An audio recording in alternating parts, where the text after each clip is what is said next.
அதனாலேயே ஒரு தயக்கம் எனக்கு. எப்படி அங்கே போகிறது அம்மா இல்லாமல் அப்படிங்கிறதுனாலேயே இத்தனை வருஷம் நான் வந்து இங்கே வராமையே இருந்துக்கிட்டு இருந்தேன். அம்மாவுக்குன்னு பிடிச்ச இடம் இது.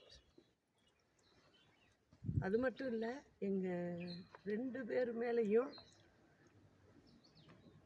இங்கே உள்ள தொழிலாளர்கள் வந்து தொழிலாளர்கள் நாங்களும் நினச்சதில்லை, அவங்களும் நினச்சதில்லை. எல்லாருமே ஒரு குடும்பம் மாதிரி இருக்கும். இப்போ அம்மா வரும்போதெல்லாம் பார்த்திங்கனாக்கா தொழிலாளர்களுக்கு கூட சகஜமாக அவங்க இலை எடுக்கிற இடத்துக்கே போய் பேசிகிட்டு இருப்போம். அந்த மாதிரி ஒரு சகஜமாக அம்மா இந்த இடத்துல வாழ்ந்துருக்காங்க. நார்மலாக ஒரு குடும்பத்தில் ஒரு பெண் எப்படி இருப்பாங்களோ அதே மாதிரி இங்கே கொடநாடு வந்தால் அம்மா இருப்பாங்க. அடிக்கடி சொல்லுவாங்க, அந்த காலம்லாம் எனக்கு ஒரு 7 வயசுக்கு 7-9 வயதோடு முடிஞ்சு போச்சு. ஆனால் அது வந்து திரும்ப எனக்கு அதை ஞாபகப்படுத்துறது வந்து இந்த கொடநாடு தான் அப்படின்னு சொல்லுவாங்க. அதனால் ரொம்ப பிடிச்ச இடம். அப்படின்னாக்க எங்கள் எல்லோரும் கூட கேட்பாங்க, ஏன் நீங்கள் வெளிநாட்டுக்கெல்லாம் போகலை அப்படின்னு. எங்கள் கொடநாடு இருக்குது, அதை விட பெருசு வேறு எதுவுமே இல்லை.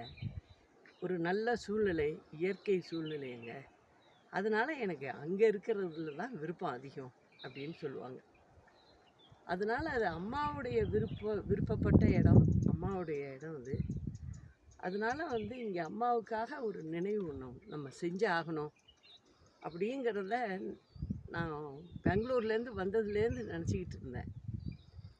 இங்கே உள்ள தொழிலாளர்களும் அம்மாவும் போயிட்டாங்க, சின்னம்மாவும் வரலையே அப்படின்னு ரொம்ப ஏக்கத்தில் இருந்தாங்க. அவங்களையும் எல்லாரையும் பார்த்துட்டு போகணும். அம்மாவுக்காக இன்றைக்கி ஒரு நல்ல நாள், இன்றைக்கி ஒரு நல்ல விஷயத்தை நம்ம தொடங்கணும் அப்படிங்கிற எண்ணத்தில் காலாகாலத்துக்கு இந்த இடம் வந்து, அதாவது வந்து மனிதர்கள் வாழும் வரை இந்த இடம் வந்து அம்மாவுக்கான இடம் அப்படிங்கிறது எப்போதும் நிலச்சிருக்கணும்னு ரொம்ப யோசித்து முடிவெடுத்து இந்த இடத்த சாஸ்திரப்படியாகவும் வாஸ்துப்படியும் இந்த இடத்த தேர்வு செய்து இன்றைக்கி வந்து முகூர்த்தம் பண்ணணும், நல்ல நாள் அப்படின்னு சொல்லிட்டு வந்துட்டேன். வந்து அதை செஞ்சேன். இருந்தாலும் எனக்கு வீட்டுக்குள்ளே இருக்கிற ஒவ்வொரு நொடியும் ஒவ்வொரு பக்கம் திரும்பும்போதும் அம்மா என் கூட இருக்கிற மாதிரியே ஒரு ஃபீலிங். அம்மாவுடைய இருக்கிற மாதிரி தான் நான் நினச்சி இருக்கேன். அதையும் மீறி நான் அம்மாவுக்காக நிறைய செய்யணும். அதெல்லாம் செய்யணுங்கிற எண்ணத்தில் நான் வந்து முதல் படியாக இந்த இடத்துக்கு வந்திருக்கேன். டூரிஸ்ட்டை நம்ம அலோவ் பண்ணுவோமா?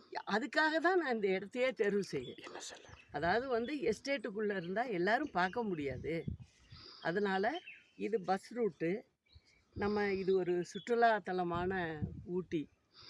அதனால் வந்து எல்லோரும் வந்து அம்மாவை பார்க்கணுங்கிற எண்ணத்தில் தான் இந்த இடத்த தேர்வு செஞ்சுருக்கோம்.